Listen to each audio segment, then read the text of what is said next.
90% हनुमान भक्तों को पता ही नहीं है कि हनुमान जी ने पंचमुखी रूप के अलावा 11 मुखी रूप भी धारण किया था। इस बात का प्रमाण हमें अगस्त संहिता में ऋषि अगस्त के द्वारा बताया एकादश मुखी हनुमत कवच में मिलता है, जिसमें उन्होंने हनुमान जी के 11 मुखी अवतार का उल्लेख किया है। हनुमान जी का पहला मुख भगवान नरसिंह का, दूसरा शिव, तीसरा राम, चौथा काल भैरव, पांचवा गरुण, छठा है ग्रीव, सातवां परशुराम, आठवां वाराह, नवा अग्नि, 10वां नागमुखी और 11वें में खुद हनुमान जी ने वानर रूप बीच में रखा है। दोस्तों, इनके इस 11 मुखी अवतार लेने का भी एक बड़ा कारण था। ये बात तब की है जब राम और रावण का युद्ध समाप्त हो गया था और भगवान राम ने रावण के सभी पुत्रों और संपूर्ण सेना को समाप्त कर दिया था। पर उस समय रावण का एक पुत्र कालकार मुख रावण के भाई अहिरावण के बड़े बेटे महिरावण से पाताल लोक में तंत्र विद्या सीखने गया था। राम रावण युद्ध समाप्त होने के बाद भी महिरावण ने कालकार मुख को युद्ध के बारे में कुछ नहीं बताया था, ताकि उसका पूरा ध्यान केवल विद्या सीखने में ही लगे। कालकार मुख अपने पिता रावण की तरह ही बलवान था। रावण के तो 10 ही सिर थे, पर कालकार मुख के 11 सिर थे। जैसा पिता वैसा ही पुत्र। कालकार मुख तंत्र विद्या का बहुत अभ्यास करता था, जिससे वो रावण के जैसा बलवान और ज्ञानी बन चुका था। महिरावण से तंत्र विद्या सीखने के बाद वह लंका वापस आ जाता है, पर जब उसने लंका में प्रवेश किया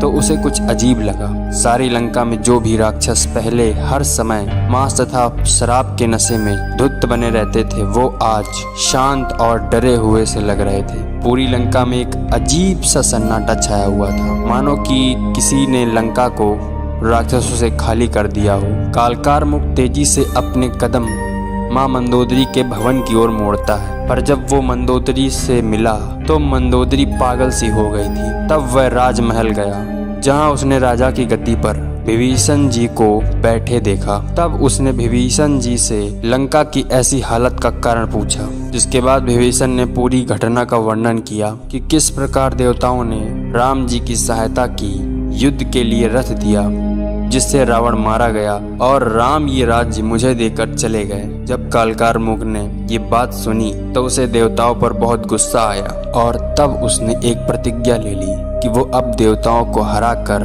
तीनों लोकों में राज करेगा।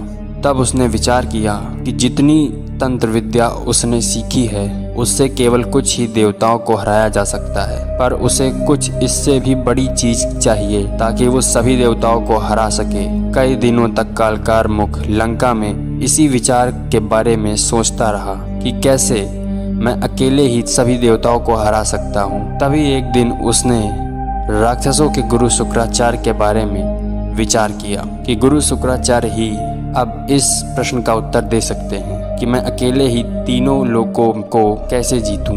जिसके बाद कालकार मुख पुष्पक विमान में सवार होकर पहुंच गया राक्षसों के गुरु शुक्राचार्य के पास और उसने यहां आने का कारण बताया कि किस तरह उसके सभी परिवार वालों को देवताओं ने राम की सहायता से समाप्त कर दिया और अब मुझे उनसे बदला लेना है। तो शुक्राचार्य पहले तो उससे कहते हैं कि मैं इसमें तुम्हारी क्या मदद कर सकता हूँ, क्योंकि आज तक मैंने देवों को हराने के बारे में जब भी कोशिश की है, मेरे राक्षसों ने कोई बेवकूफ़ी दिखाकर मुझे ही हरा दिया है। जैसा राजा बलि ने मेरे मना करने के बाद भी वामन को भूमि दान की और सब कुछ हार गया। क्या तुम उनको हरा पाओगे? क्या तुम मेरी बात हर समय मान सकते हो?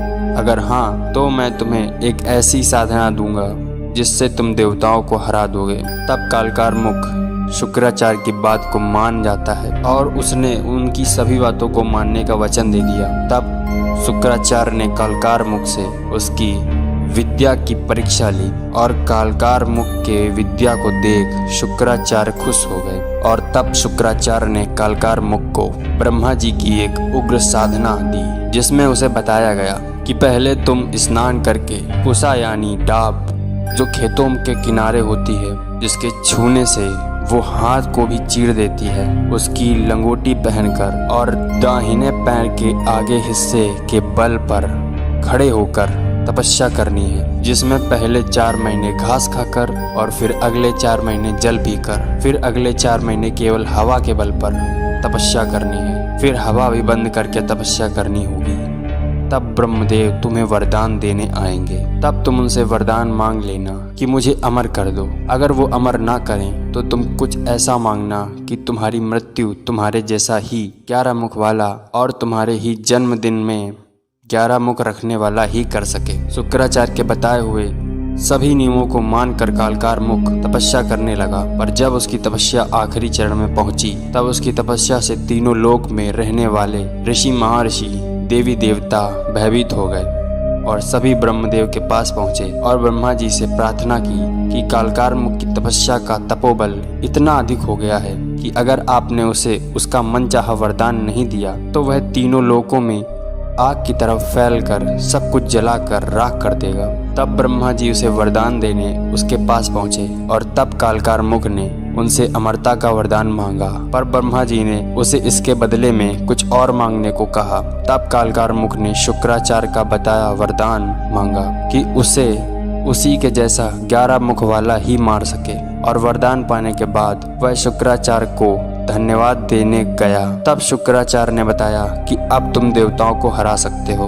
तब कालकार मुख ने स्वर्ग पर आक्रमण कर दिया, जिसके बाद देवताओं ने कालकार मुख से कई दिनों तक युद्ध किया, पर कालकार मुख जीत गया और देवताओं को बंदी बना लिया। पर कुछ देवता जो बच गए वो डर कर भगवान ब्रह्मा के पास पहुंचे और उनसे मदद मांगी। तब भगवान ब्रह्मा ने देवताओं को भगवान राम की मदद लेने को कहा, क्योंकि उस समय वे धरती पर थे जो देवताओं की मदद कर सकते थे। तब सभी देवता भगवान राम के पास मदद मांगने पहुंचे। तब भगवान राम ने अपने सेवक हनुमान को उनकी मदद करने को कहा। तब हनुमान जी ने 11 मुख धारण करके कालकार मुख से युद्ध करके कालकार मुख को समाप्त कर दिया और देवता फिर से स्वर्ग पर राज करने लगे। ये घटना शायद ही आपने कहीं सुनी होगी, क्योंकि ये एक अनसुनी घटना है। पर इस घटना के बाद ब्रह्मा जी ने जब 11 मुखी हनुमान के स्वरूप को देखा तो उन्होंने 11 मुखी हनुमान कवच की रचना की। ये कवच